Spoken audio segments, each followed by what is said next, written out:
A very good day to you. I'm Hank Gross, MidHudsonNews.com. It's Monday, May 6th. The news today brought to you by the Galleria at Crystal Run. Orange County legislator Joel Sierra, who represents a majority of the city of Middletown, has missed 113 meetings since his new term began, over 760 days ago. He claims through his appointed advocate that he is unable to attend because of an injury he sustained as a paid firefighter in Middletown. Sierra himself has not returned phone calls for comment. Middletown Alderman Joe Massey took the issue directly to the county legislature, calling on the other 20 members to have him removed. If he doesn't immediately man up and resign, I ask you to please contact the governor's office to seek his removal using a section of the Public Officers Law so that the people of Middletown will have the representation they deserve. County Legislature Chairwoman Katie Benelli said there's no provision to remove Sierra. However, if she was in his position, she would step down from office. Massey also urged the county legislature to adopt a county charter change preventing no-show elected officials from remaining in office. He also suggested all municipalities consider similar action. With the sudden departure of Newburgh City Police Chief Anthony Gerasi 1 week ago, Lieutenant Brandon Rolla has been appointed as the new chief. He was named from an existing civil service list and is therefore the permanent chief, a city spokesman said. He took office Friday afternoon. However, he will not be sworn in until Monday, May 13th at the city council meeting. Rolla replaces Gerasi, who has taken the position of chief of security in the Newburgh Enlarged City School District. The 320 acres of forest and farmland in the towns of Marlborough and Plattekill, the Masterson and Forey Farm, have secured a conservation easement through the Wallkill Valley Land Trust. The easement secures the future of the scenic property and ensures it will remain a working farm and natural resource for generations to come. Land Trust Executive Director Christy DeBauer says the conservation easement protects a beautiful and productive piece of the Ulster County farmland, and it provides a critical wildlife corridor for a variety of species. Saying timekeeping of Monticello employees' hours is a free-fall, the village board has adopted a resolution requiring all workers, including the police department, to use a time clock for proper timekeeping practices. Village manager James Snowden says employees are coming and going as they please with no accountability. Nobody kept track of the time. Nobody kept track of vacation time. Nobody kept track of sick time. It was just ridiculous. So the board is trying to get a handle on this. For instance, people would take 2-hour, 3-hour lunches.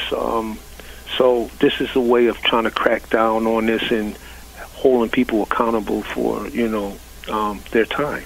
The village board also is requiring all white-collar workers to punch in and out for lunch hours. More news right after this. Find over 100 retailers allowing you to spend hours shopping safely at the Galleria at Crystal Run.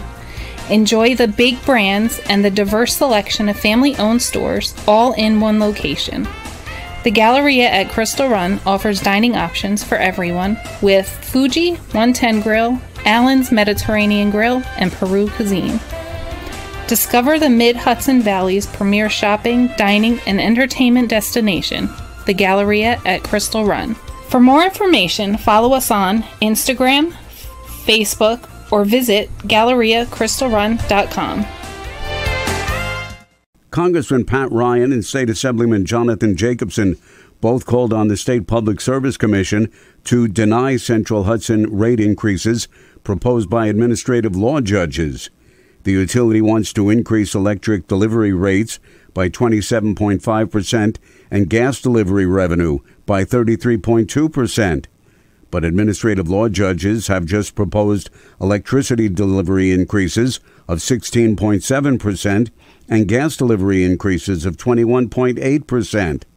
Ryan called the proposed rates outrageous and, if approved, would have a devastating impact on Hudson Valley families. Jacobson called the judge's recommended hikes an unaffordable insult to every Central Hudson customer. But utility spokesman Joseph Jenkins said the recommended decision by the judges is another step in the process of arriving at an approved rate plan. He said it's not a final decision and does not provide customer bill impacts. In memory of the 6 million European Jews murdered by the Nazis during World War II, Holocaust Remembrance Day was held on Sunday. In Rhinebeck, the Jewish Federation of Dutchess County held a peaceful demonstration against anti-Semitism and hate. The group was joined by Assemblyman A.J. Befan, who reaffirmed what he called his unwavering support for Israel and the vibrant Jewish community in New York. Governor Kathy Hochul, meanwhile, in a statement from Albany yesterday, said this is a solemn day. It's not only about the past, it's about the present. She said the specter of anti-Semitism continues to haunt us and has grown more potent in the wake of Hamas's brutal attack on Israel. State Senator Rob Rollison says that public safety is a top priority. He said that in response to the April 30th shooting of 2 teenagers near Poughkeepsie High School. The shooting was described as an ambush-style shooting by City of Poughkeepsie Police Chief Thomas Pape. Rollison is a former Poughkeepsie mayor and retired Town of Poughkeepsie police detective. We've got to get these individuals who are carrying these guns off the street, held accountable, and send a message that this is just not, going to be allowed to happen in the city of Poughkeepsie. The City of Poughkeepsie Police Department is partnering and has been for many years with several law enforcement agencies through the GIVE program, that's the State Gun-Involved Violence Elimination Initiative. I'm Hank Gross, MidHudsonNews.com. The news today brought to you by the Galleria at Crystal Run.